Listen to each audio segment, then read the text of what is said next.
thank you for coming. I just want to, at the risk of bringing coals to Newcastle, talk about some of the ideas behind the chapter which will be discussed today by some of the specialists and researchers that we're working with. As Marion said, learning departs from the Paul Clay drawing of a North African kiln. And we use this work to think about the way that non-European and pre-colonial crafts were integrated into the Bauhaus concept. From the very beginning, in fact, in our research, we discovered that in the library in Weimar, they had a whole series of so-called world art books that were used as a reference. And these books included, they were mostly picture books, and they included books on Peruvian textiles, on Indian temple architecture, African sculpture, North African wood carving, a whole series of different views on so-called world culture. And these were used as a resource. The Bauhaus was also had access to a lot of materials in the ethnographic museums of Germany. So Germany was at this time accumulating large resources of deposits in museums. For example, in the Ethnographic Museum in Berlin, an archaeological dig brought something like 7,500 textile pieces, and Bauhaus students and masters visited the museum and were able to see these objects. One of the people that we have in our symposium today is Vicuña Gardner, who has written this very important book on Annie Elvira's and ancient American textiles. And in her book, she talks about how, in the weaving workshop in particular, Andean textiles were critical really for the development of a textile language, both formally and also in terms of structure. So in the very beginning, you had, in 1921 and 22, you had these what became known as woven pictures, tapestries with Andean motifs, and some with slit tapestry techniques, which I think you will probably talk about a little bit more. Later on, when the workshop was more oriented towards utility, the weavers would actually look at the structure of the fabrics, and in a sort of almost a self-taught process, taught themselves techniques such as double cloth and multiply. And these are things that we have seen, in fact, in our research, our archive visits over the last couple of days. So when the Bauhaus disbanded, many of these weavers came to the United States, including Annie Elvira's, also Marley Erin, Trude Gerdenprey, who was not directly Bauhaus trained, but trained with Benita Otter, and also worked with Annie Elvira's at Black Mountain College. And they more or less continued this interest in pre-Columbian textiles. So very famously, Annie and Joseph Olbers, between 1935 and 1967, made a series of trips to Central and South America, namely mostly to Mexico, but also to Peru, where they collected ancient pre-Columbian artifacts as well as contemporary crafts. And in a very well-known, I think, book which has just been republished called On Weaving, Annie Elvira dedicates this to her masters, the Peruvian weavers. And in that same book, there's an image of a work by an artist called Lynn Ortoni. It's a work called River. I think it's from 1964. And Lynn Ortoni was a fiber artist.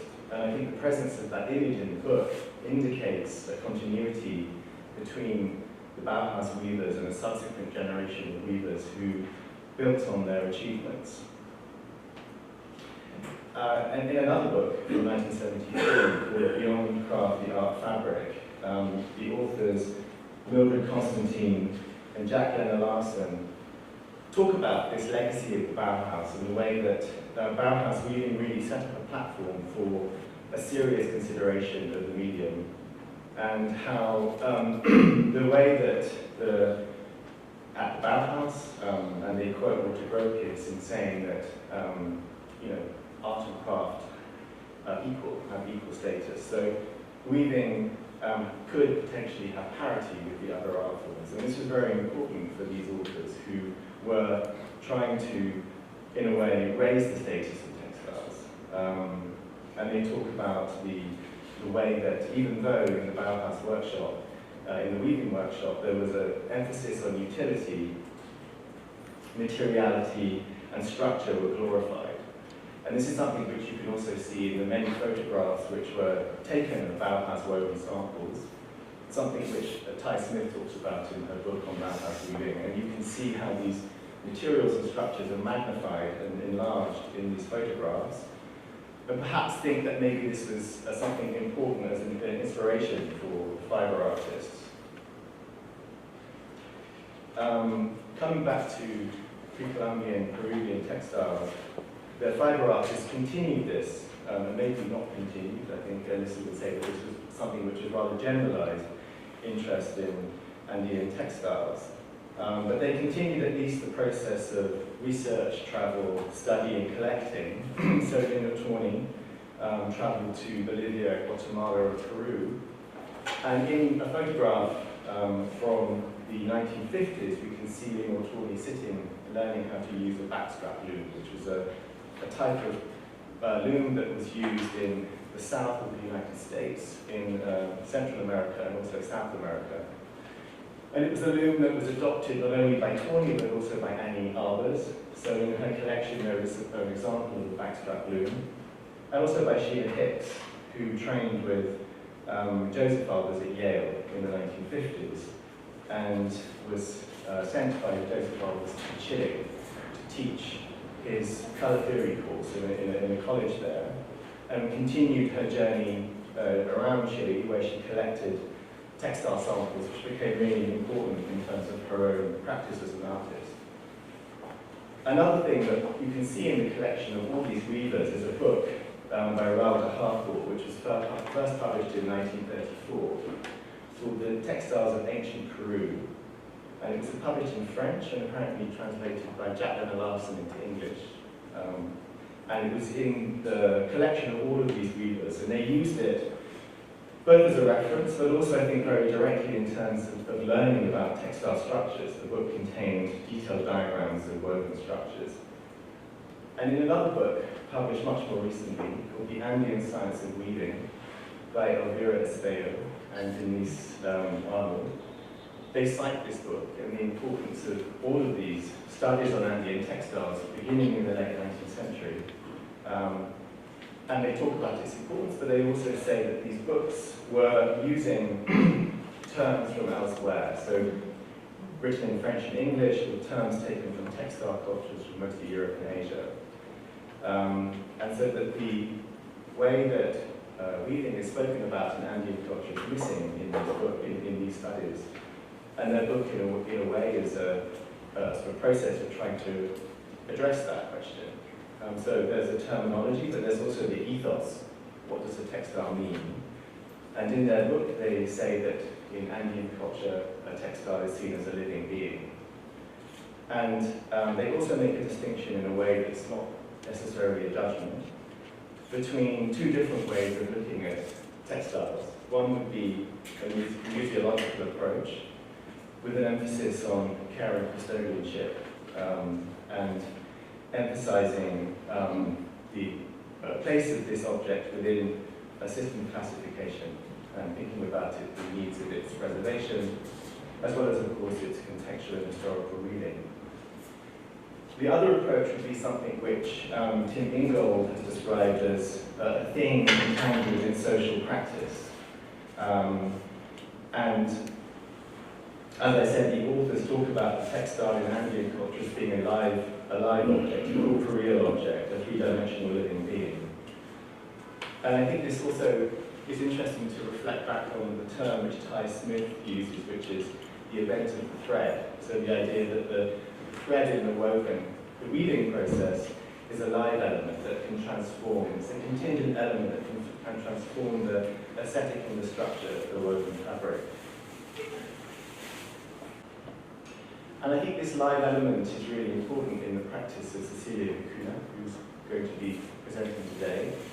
And she's an artist who I think many of you know, who since the late 1960s has had a practice which combines conceptual approach with textile and handicraft.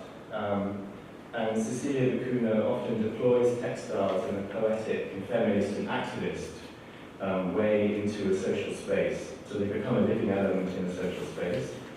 And also, I think, addresses the communicative aspect of textiles, which indeed Annie Albers was also keenly aware of. And one of the important forms in this discussion is the kipu, which I think many of you know. It's a system of knotted and coloured threads, which has this communicative aspect to it, and is something which we discussed in one of our research, one of our archive visits. We saw a kipu, and we talked about it in terms of its function as an administrative object, so a sort of itinerary with knots which kind of describe, what's the word? A registration of objects. But also the possibility that it has a kind of storytelling and narrative aspect to it. And indeed, there are two large works by Cecilia, which can be seen in the Elena Gallery, which evoke the kipu on a monumental scale.